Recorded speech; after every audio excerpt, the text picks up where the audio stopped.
ফ্ৰেণ্ডসকল পোনপ্ৰথমতে এটা কথা কৈ দিওঁ যে এতিয়া BA BCom BSc এইবোৰ মক টেষ্ট এক্সাম চলি আছে যিহেতু আৰু সেই এনসাৰ স্ক্ৰিপ্ট টেমপ্লেটখন আপোনালোকে হয়তো ডাউনলোড কৰিব পৰা নাই যদি আপোনালোকে ডাউনলোড কৰিব পৰা নাই মোৰ ডেসক্ৰিপচন বক্সতে লিংকটো দিয়া আছে আপোনালোকে গৈ ডাউনলোড কৰি লবা তো সহজতে ঠিক আছে আজি মেইন টপিকটো লৈ আমি আগবাঢ়ো মেইন টপিকটো হৈছে কি আমাৰ অতি সহজতে আপোনালোকে PDF ফাইলতে কেনেকৈ বনাবা আৰু এতিয়া যেটো মক টেষ্ট এক্সাম চলি আছে গুৱাহাটী ইউনিভাৰ্সিটিৰ আন্ডাৰত আৰু এই ইউনিভাৰ্সিটিৰ আন্ডাৰত আৰু তাতো স্পষ্টকৈ লিখি দিছে যে আৰু ভিডিঅ'ৰ কি বুলি কয় আমাৰ এক্সামটো আমি A4 পেপাৰত লিখিব লাগিব A4 পেপাৰত যেতিয়া লিখিম আমি লিখাৰ পিছত সেইখন স্ক্যান কৰি PDF ফাইল বনাব লাগিব মাত্ৰ 5 MB ভিতৰতে কেনেকৈ মাত্ৰ 5 MB ভিতৰতে এখন PDF ফাইল বনাই কেনেকৈ আপোনালোকে আপলোড কৰিবা জানিবলৈ ভিডিঅ'টো আপোনালোকে প্ৰথমবাৰ শেষলৈকে চাই থাকিবা তেতিয়া আপোনালোকে ভিডিঅ'টো প্ৰথমবাৰ শেষলৈকে চাই থাকিলে আপোনালোকে অতি সহজতে এটা PDF ফাইল বনাই আপোনালোকে সেন্ড কৰিব পাৰিবা মোৰ চেনেল যদি কোনো নতুন ফ্ৰেণ্ড চাইছে প্লিজ চেনেল সাবস্ক্ৰাইব কৰি লবা কাষতে থকা বেল আইকনটো প্ৰেছ কৰি অল কৰি দিবা তেতিয়া মই আহিবলৈকে ভিডিঅ' নটিফিকেশন আপোনালোক সকলোকে আগত পাবা আৰু এতিয়া আমি বলক বেছি দেৰি নকৰাই স্ক্ৰিনত পুৰা ভিডিঅ'টো সম্পূৰ্ণকৈ আৰম্ভ কৰিবলৈ চেষ্টা কৰ পোনপ্ৰথমতে আপোনালোকে গাইস PDF ফাইলটো বনাবলৈ হলে পোনপ্ৰথমতে আপোনালোকে মোবাইলৰ প্লে ষ্ট'ৰ এপ্লিকেশনটো ওপেন কৰি লবা প্লে ষ্ট'ৰ এপ্লিকেশনটো ওপেন কৰি লোৱাৰ পিছত ইয়াত সাৰ্চ বাৰৰ অপচন দেখিবলৈ পাইছে সাৰ্চ বাৰৰ অপচনত ক্লিক কৰি ইয়াত সাৰ্চ কৰিবা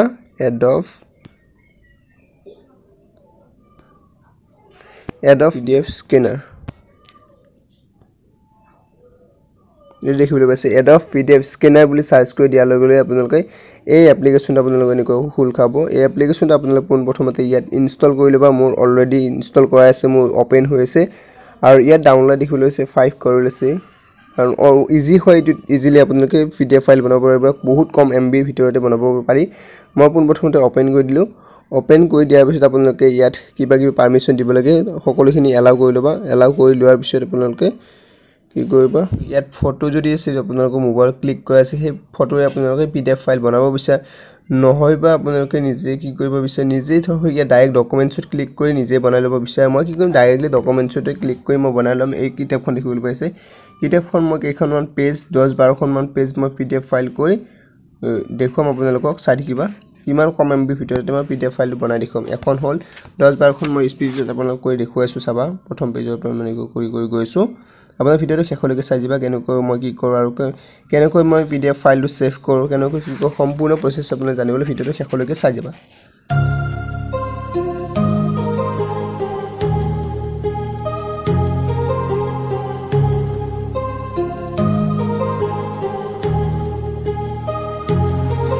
My heart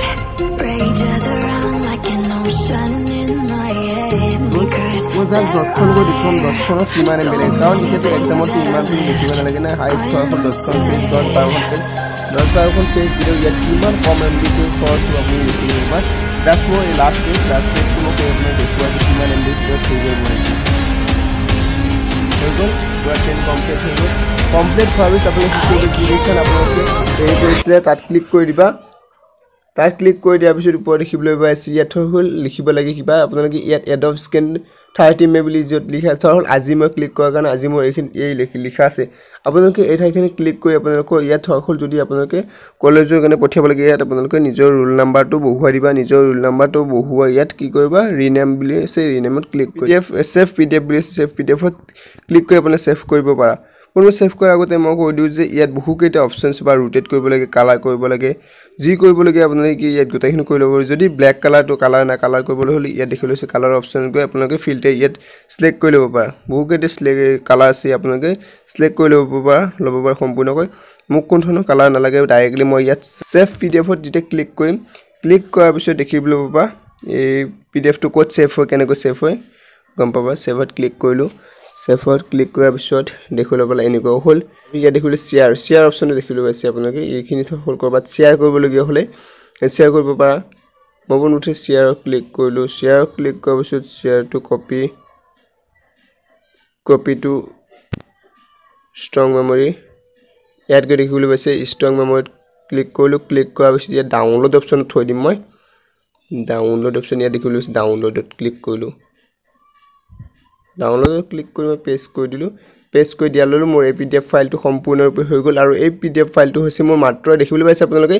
4.35 MB ভিতৰত গৈছে 10 খন পেজ দিছো মাত্ৰ 4. 35 MB হৈ গ'ল মাত্ৰ 4.5 MB আপোনালোকে ইজিলি এনেকৈ বহুত কম MB ভিতৰতে আপোনালোকে এনেকৈ এটা ডাঙৰ PDF ফাইল পঠাব পাৰিবা আজি ভিডিওটো মোৰ এখিনি আছিল যদি আপোনালোকৰ ভিডিওটো ভাল লাগে লাইক কমেন্ট শেয়াৰ আৰু চেনেল যদি কোনো নতুন ফ্ৰেণ্ড চাইছে প্লিজ চেনেল সাবস্ক্ৰাইব কৰিবা আৰু আপোনালোকে চোৱাৰ আগতে আন নতুন ফ্ৰেণ্ড সকলো চাবলৈ সুযোগ দিবা বুলি মই আশা ৰাখিলো ভিডিওটো যিমান পাৰে সিমান শেয়াৰ কৰা ঠিক আছে আজিলৈ বাই আকৌ লগ পাম নতুন ভিডিও প্ৰতিশ্ৰুতিৰে জয় হিন্দ জয় অসম।